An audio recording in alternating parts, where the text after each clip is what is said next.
vlog நிறையா நிறையாலாம் இல்லை, ஒன்றா போட ஆரம்பிச்சிருக்கேன். சப்போர்ட் பண்ணுங்கள் நம்ம சேனலுக்கு. புதுசாக பார்க்குற யாராக இருந்தாலும் லைக் பண்ணிக்கோங்க, பண்ணுறதுக்கு லைக் பண்ணிக்கோங்க, ஷேர் பண்ணுங்கள், கமெண்ட் பண்ணுங்கள். இப்போ என்ன வீடியோ பார்க்க போகிறோன்னா வாங்க வீடியோக்குள்ளே போகலாம். வீடியோக்குள்ளே வந்தாச்சு. என்ன வீடியோ பார்க்க போகிறோன்னா, இப்போ நான் ப்ரெக்னெண்ட்டாக இருக்கேன். நீங்கள் ப்ரைவேட்டில் பார்க்குறீங்களா ஜிஹெச்சில் பார்க்குறீங்களா அப்படின்னு பார்க்க எல்லாருமே தான் கேட்குறாங்க. நான் பாப்பாவுக்கு ப்ரைவேட்டில் தான் பார்த்தேன். ப்ரைவேட்டில் பார்த்தேன் அப்படின்னா, அப்போ ஏன் ப்ரைவேட்டில் பார்த்தீங்க, இப்போ ஜிஹெச்சில் பார்க்குறீங்க அப்படின்னு கேட்பீங்க. அப்போ ஜிஹெச் திட்டுறாங்க, வெடுக்கிறது பேசுகிறாங்க அப்படிலாம் சொல்லி நிறைய பேர் சொன்னாங்க, பயமுறுத்துனாங்க. அதனால் எங்கள் அம்மா நீ அழுதுருவ வேண்டாம் அப்படின்னு சொல்லிட்டு ப்ரைவேட் போய் பார்த்துட்டாங்க. இப்போ ஜிஹெச் நல்லா பார்க்குறாங்க. நானே கண்ணால் பார்த்துருக்கேன், நல்லா பார்க்குறாங்க. அவங்க திட்டினாலும் நம்ம மேலே தப்பு இல்லாமல் திட்ட மாட்டாங்க, காரணத்தோட திட்டுவாங்க. நானே மாதம் செக்கப் போகல, ஒரு நாள் லேட் ஆயிடுச்சு அப்படின்னா ஃபோன் பண்ணி கூப்பிட்றாங்க, ஏன் செக்கப் வரல வாங்க, சரி நாளைக்கு மறக்காம வருங்க. அப்புறம் ஃபோன் பண்ணி நம்ம மேலே அக்கறை வச்சு ஃபோன் பண்ணி கூப்பிட்றாங்க. ஏன் கூப்பிடணும், நமக்கு தேவை நம்ம தான் போகணும். ஆனால் அவங்களே ஃபோன் பண்ணி நம்மளை கூப்பிட்றாங்க. எனக்கு ரொம்ப பிடிச்சிருந்துச்சி. நான் 5 மாதம் வரைக்கும் ப்ரைவேட்டும் பார்த்து ஜிஹெச்சும் பார்த்துட்டு இருந்தேன். திருப்பூரில் ஏஎம்சியில் தான் பார்த்துட்டு இருந்தேன் ப்ரைவேட்டில். அதுக்கப்புறம் 5 மாதத்துக்கு போனேன். அதுக்கப்புறம் அவங்க போகல, நான் வேணாம் ஏஎம்சி வேணாம் அப்படின்னு சொல்லிட்டு ஜிஹெச்சை தான் பார்த்துட்ருக்குறேன். ஜிஹெச் ஃபஸ்ட் நம்ம போனதுமே கன்ஃபார்ம் பண்ணி நம்ம ப்ரெக்னென்ட் கன்ஃபார்ம் பண்ணதுக்கப்புறம் போய் இந்த மாதிரி அட்டை போடணும். இந்த மாதிரி அட்டை போட்டால் மட்டும்தான் நம்ம கன்சீவாக இருக்கும், மாதம் செக்கப் பண்ணணும் அப்படின்னு அவங்க அங்கே என்ட்ரி பண்ணுவாங்க கவர்மெண்ட்டில். நம்ம அட்டை போடாமல் வீட்டிலே இருந்தோம்னா அதுக்கும் திட்டு விடுது நமக்கு. இந்த மாதிரி அட்டை போடணும். இந்த மாதிரி அட்டை போட்டோம்னா நம்ம மாதம் தடுப்பூசி போகிறது, செக்கப் போகிறது, பிளட் எவ்வளோ இருக்குது அப்படிங்கிறது எல்லாமே நோட் பண்ணியிருப்பாங்க. நோட் பண்ணுவாங்க அவங்க. ஃபஸ்ட்டு இது நோட்டு அட்டை மாதிரி இருந்துச்சு, இது பேப்பர் மாதிரி இருக்குது. இது எல்லா டீட்டெயில்ஸுமே இருக்கும். இது நம்ம குழந்தை பிறந்து குழந்தைக்கு நம்ம தடுப்பூசி போடுறதுக்கு கட்டையை நம்ம பத்திரமா வச்சு, நான் பாப்பா இப்போ வரைக்கும் பத்திரமா தான் வச்சுருக்கிறேன். இந்த புக்கு நம்ம பத்திரமா வச்சுக்கணும், இது ஒன்று. அப்புறம் அமௌண்ட் ஏறதுக்காக அக்கௌண்ட் ஓப்பன் பண்ண சொல்லுவாங்க, ஒரு 5-6 பேங்க் சொல்லுவாங்க. நான் பாப்பா கொடுத்த பேங்க்கே ஓகே தான், ஆனால் பாப்பாவுக்கு ஒரு ரூபா கூட பணம் ஏறல. அது பொண்ணு அந்த அக்கௌண்ட் வேணாங்க்கா அப்படின்ட்டு இந்தியன் பேங்க் பண்ண சொல்லிச்சு. இந்தியன் பேங்க்கும் பண்ணேன், அதுவும் வேணாம் அப்படின்னு சொல்லிட்டு போஸ்ட் ஆஃபீஸ் பண்ண சொல்லிச்சு. நான் போஸ்ட் ஆஃபீஸ் போய் ஒரே நாள் இந்த இது கொடுத்துட்டாங்க. இதுதான் போஸ்ட் ஆஃபீஸோட அக்கௌண்ட் நம்பர். இதுதான் நம்ம ப்ரைவேட்லாம் பண்ணோம்னா புக் கொடுப்பாங்க, ஆனால் போஸ்ட் ஆஃபீஸ் புக்கெல்லாம் இல்லை. இதுதான் அது புக்கு மாதிரி தான். இதுதான் இதுலேயே account number, IFSC code number எல்லாமே எழுதியிருப்பாங்க. இதுதான்.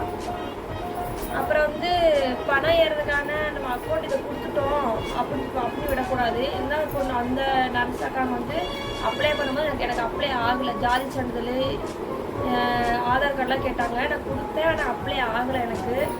அதுக்கப்புறம் ஈசர்மா கார்டு அப்படின்னு இப்போ கவர்மெண்ட் எதுவுமே இல்லாதவங்களுக்கு, ப்ரெக்னென்ட் லேடிக்கு எதுவுமே இல்லாதவங்களுக்கு இந்த மாதிரி கார்டு ஒன்று அப்ளை பண்ணோம்னா இதை வச்சு நம்ம அப்ளை பண்ணிக்கலாம் பணத்துக்கு அப்படின்னு சொல்லிட்டு இதை அப்ளை பண்ண சொன்னாங்க என்னைய. இதுவும் நான் வாங்கி நான் ஃபஸ்ட்டே வாங்கி வச்சுருந்தேன், ஆனால் எனக்கு தெரியல, மறந்துட்டேன். அப்போ அந்த அக்கா சொன்னதுக்கப்புறம் தேடி பார்த்தப்ப இந்த கார்டு கிடச்சிருச்சு, வாங்கி சொன்ன கார்டு. அப்போ இந்த கார்டு கொடுத்த மாதிரி தான் எனக்கு அப்ளை ஆச்சு, பணத்துக்கு அப்ளை பண்ணியிருக்காங்கன்னு ஒன்று வரல.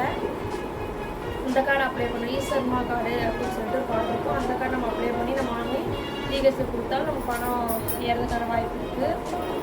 அப்புறம் ஜிஹெச் நம்ம வீட்டுக்கிட்ட இருக்க கிளினிக் போனாலே நோட்டு போட சொல்லுவாங்க. அந்த நோட்டு தான் என்னோட நோட்டு இது. இதில் ஃபஸ்ட்டு பேபி இருந்துச்சு அப்படின்னா ஃபுல் டீட்டெயில்ஸ் எழுதியிருப்பாங்க. பாப்பாவுக்கு எத்தனை வயசாச்சு, என்ன ஏறு, எத்தனை வெயிட்டில் பிறந்தா, நார்மலாக சி செக்ஷனா அப்படின்னு சொல்லி எல்லாமே நோட் பண்ணியிருப்பாங்க. அப்புறம் ஹஸ்பண்ட் நேமு, ஹஸ்பண்டுக்கு என்ன பிளட்டு, ஃபோன் நம்பர் எல்லாமே நோட் பண்ணியிருப்பாங்க. அதில் A to Z எல்லாமே நோட் பண்ணியிருப்பாங்க. இதுதான் பாப்பாவுக்கு உண்டான டீட்டெயில்ஸ். அதுக்கப்புறம் இது மேலே இது எனக்கு உண்டான டீட்டெயில்ஸ், கீழே எங்கள் வீட்டுக்காருக்கு உண்டான டீட்டெயில்ஸு. இது தடுப்பூசி போட்ட டேட், 2 தடுப்பூசி போட்டதுக்கான டேட்டு, இது ஸ்கேன் பண்ணதுக்கான டேட்டு. இது நம்ம இயர்லி ஸ்கேன் ஒன்று பண்ணுவோம், அப்புறம் 12 வார ஸ்கேன் ஒன்று பண்ணுவோம், அப்புறம் 20 to 22 வாரத்தில் ஒரு ஸ்கேன் பண்ணுவோம். இப்போ 8ஆவது மாதம் ஸ்கேன் பண்ணணும். எனக்கு 8 மாதம் ஆயிடுச்சு. 8 மாதம் ஆகி 1 வீக் தான் இருக்குது. 6ஆம் தேதி நான் வந்து போகணும் ஜிஹெச்சுக்கு செக்கப்புக்கு. 4ஆம் தேதி ஸ்கேன் பண்ணிட்டு வர சொல்லியிருக்காங்க. அப்போ தான் இங்கே எழுதுவாங்க. போட்டுருக்காங்க பாருங்க டீட்டெயில்ஸ் எல்லாமே எழுதுவாங்க. ஜிஹெச்சு நல்லா தான் பார்க்குறாங்க. இது வந்து நம்ம மாதம் போகிறதுக்கான இது ப்ரெஷர் எவ்வளோ இருக்குது, பிளட் எவ்வளோ இருக்குது, நம்ம வெயிட் எவ்வளோ இருக்குது எல்லாமே பார்ப்பாங்க. எனக்கு வந்து பிளட்டு வந்து நான் ஃபஸ்ட்டு ஸ்டார்டிங்கில் 2ஆவது மாதம் போனேன். அப்போ கன்ஃபார்ம் ஆகி 11.5 இருந்துச்சு. அப்புறம் 11.7 அப்படியே போக நான் வந்து ஒரு பொருள் சாப்பிடக்கூடாது. இந்த பொருளை சாப்பிட்டங்காட்டி இப்போ பிளட்டு கம்மியாயிடுச்சு. அது எங்கள் அம்மாவுக்கு தான் தெரியல சாப்பிட்றேன். எங்கள் அம்மாவுக்கு இப்போ எடுத்து ஒழிச்சு வச்சுட்டாங்க. இருந்தாலும் ஸ்மெல்லு வந்தோடனே அந்த எப்படியாச்சும் எடுத்து சாப்பிட்ணும் அப்படின்னு தான் தோணுது. போன மாதம் போகிற வரைக்கும் 10.9 இருந்துச்சு. இந்த மாதம் நான் அது கொஞ்சம் அதிகமாக சாப்பிடக்கூடாதுங்கிறதால ஸ்மெல்லை பார்த்தா சாப்பிட்ணுன்னு தோணுது அப்படின்னு சொல்லிட்டு நிறைய எடுத்து சாப்பிட்டேன். அதனால் 10.1 ஆயிடுச்சு பிளட்டு. எங்கள் வீட்டுக்காருக்கு தெரியாது நான் சாப்பிட்றது.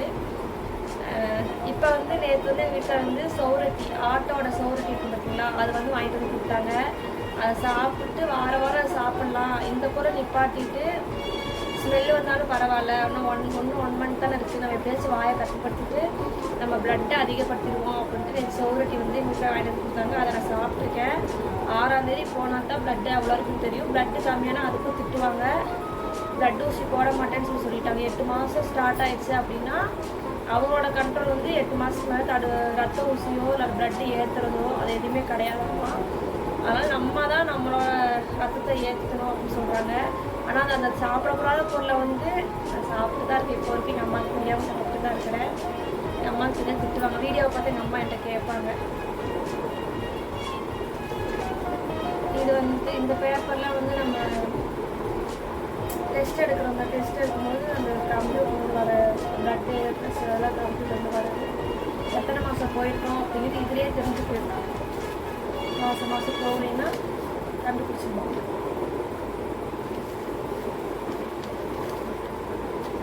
ஒரு டைமில் வந்து நான் வந்து எத்தனாவது மாதம் 6th மாதமோ 6ஆவது மாதமோ என்னமோ வந்து நான் வந்து குளுக்கோஸ் தண்ணி குடித்தேன்.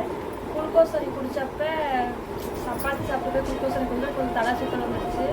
அதனால வந்து நான் வந்து வீட்டுக்காரத்தையும் அண்ணாட்டையும் சொல்லி சாப்பாடு போடுவாங்க தலை சுற்றுது அப்படிங்காட்டி உளுந்த வடையும் கேரட் சோறு கொண்டு கொடுத்தாங்க. குளுக்கோஸ் தண்ணி குடிச்சக்கப்புறம் சாப்பிட்டேன். கேரட் சோறும் உளுந்த வடையும் சாப்பிட்டங்காட்டி என்ன ஆயிடுச்சு அப்படின்னா சுகர் அதிகமாக காமிச்சிருச்சு. 10 பாயிண்ட்டும் 20 பாயிண்ட்டும் சுகர் அதிகமாக காமிச்சிருச்சு. அவங்க சுகர் அதிகமாக இருக்குமா, நீ போய் நாளைக்கு வந்து சாப்பிட்ற முன்னாடி ஒரு டெஸ்ட் எடுக்கணும், சாப்பிட்டதுக்கப்புறம் 1.5 மணி நேரம் கழிச்சு ஒரு டெஸ்ட் எடுக்கணும் அப்படின்னு சொல்லிட்டாங்க. ஒரு மறுநாள் போய் டெஸ்ட் எடுத்து பயந்து போய் டெஸ்ட் எடுத்தால் நார்மலு. ஏன்னு கேட்டது அப்போ நான் சொன்னேன், இந்த மாதிரி தலை சுத்தல் வந்துச்சு, நான் குளுக்கோஸ் தண்ணி குடிச்சதுக்கப்புறம் சாப்பிட்டேன் அதனால தலை சுத்தல் வந்துருச்சு அப்படின்னு சொன்னேன். இந்த தப்பை யாரும் பண்ணிட்டாருங்க. குளுக்கோஸ் தண்ணி குடிக்கிறதுக்கு முன்னாடி என்ன வேணால் சாப்பிட்டுக்கோங்க. சாப்பிட்டு 1/2 மணி நேரம் கழிச்சு குளுக்கோஸ் தண்ணி குடிக்கணும். குளுக்கோஸ் தண்ணி குடிச்சதுக்கப்புறம் யாரும் சாப்பிட்றாதீங்க. சாப்பிட்டிங்கன்னா யாராக இருந்தாலும் சுகர் அதிகமாக தான் காட்டும். அப்புறம் திட்டு வாங்குவீங்க என்ன மாதிரி இருந்தாலும். இப்போ நெக்ஸ்ட்டு மந்த்து செக்கப் டேட் வந்து 6/8/2024. அதனால் 6ஆம் தேதி செக்கப்புக்கு வரணும். 8ஆவது மாதம் ஜிஹெச்லேயே ஸ்கேனுக்கு எழுதி கொடுத்துட்டாங்க. நான் வந்து ஜிஹெச் தான் பார்க்குறேன் அப்படின்னு சொல்லிட்டேன். அதனால் வந்து அங்கேயே ஸ்கேனுக்கு எழுதி வாங்கிட்டு அங்கேயே ப்ரைவேட்டில் போய் ஸ்கேன் எடுக்கலாம் அப்படின்னு சொல்லிட்டு. அப்புறம் வந்து இது வந்து அனாமலி ஸ்கேன். நான் வந்து சகானா ஸ்கேன் சென்டர் திருப்பூரில் இருக்குது, நொச்சிப்பாளையம் பிரிவில் சகானா ஸ்கேன் சென்டர் அங்கே தான் எடுத்துகிட்ருக்கேன். அங்கே தான் எடுத்தேன் அனாமலி ஸ்கேனு. இது வந்து எக்கோ ஸ்கேன். ஹார்ட் எப்படி இருக்குது அப்படின்னு பார்க்குறேன். எக்கோ ஸ்கேன் நார்மல் தான் சொல்லியிருக்காங்க. இது வந்து அனாமலி ஸ்கேன்.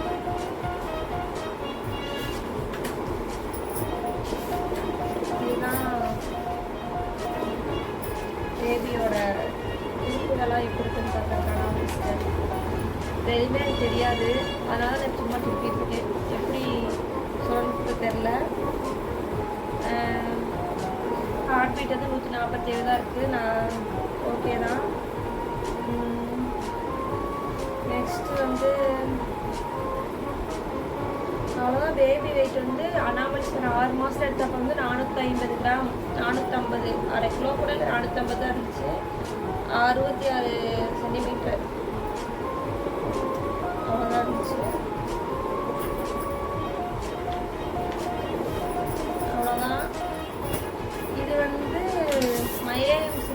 சொன்னேன் பார்த்தீங்களா 5 மாதம் வரைக்கும், அப்போ வரைக்கும் நான் பார்த்தேன்.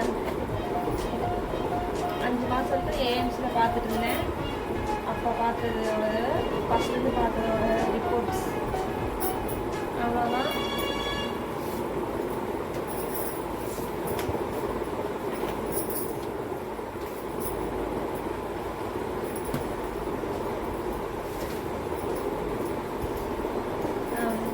அப்புறம் வந்து டெலிவரி டேட்டு எப்போன்னு எல்லாம் கேட்டு கமெண்ட் பண்ணியிருந்தீங்க. அதை வந்து அதுக்குன்னு நான் தனியாக ஒரு வீடியோ போடுறேன். அப்போ வந்து எங்கள் வீட்டுக்காரர் வந்து கூட உட்கார வச்சு போடுவேன்னா வருவாங்களா வரமாட்டான்னு தெரில. நானே வீடியோ எடுத்தாலும் தனியாக ஒரு வீடியோ போடுறேன். டெலிவரி டேட் எப்போ, டெலிவரிக்கு பேக் பண்ணும்போது அதெல்லாமே தனித்தனியாக ஒரு வீடியோ போடுறேன். ஒரே வீடியோஸ்னால் இது கடிச்சிட்டே போகும். அதில் இதோட முடிச்சுக்கலாம். நம்ம சேனலில் யார் புதுசாக பக்கத்தில் இருந்தாலும் ஃபஸ்ட்டு சொன்ன மாதிரியே சப்ஸ்கிரைப் பண்ணிக்கோங்க, லைக் பண்ணிக்கோங்க, பக்கத்தில் இருக்க பெல் ஐக்கனை கிளிக் பண்ணிக்கோங்க. அப்போ நான் போகிற வீடியோ உங்களுக்கு நோட்டிஃபிகேஷன் காட்டும். இனிமேல் நம்ம சேனல் லாங் வீடியோ தொடர்ந்து வந்துகிட்டே இருக்கும். சப்போர்ட் பண்ணுங்கள். பாய்.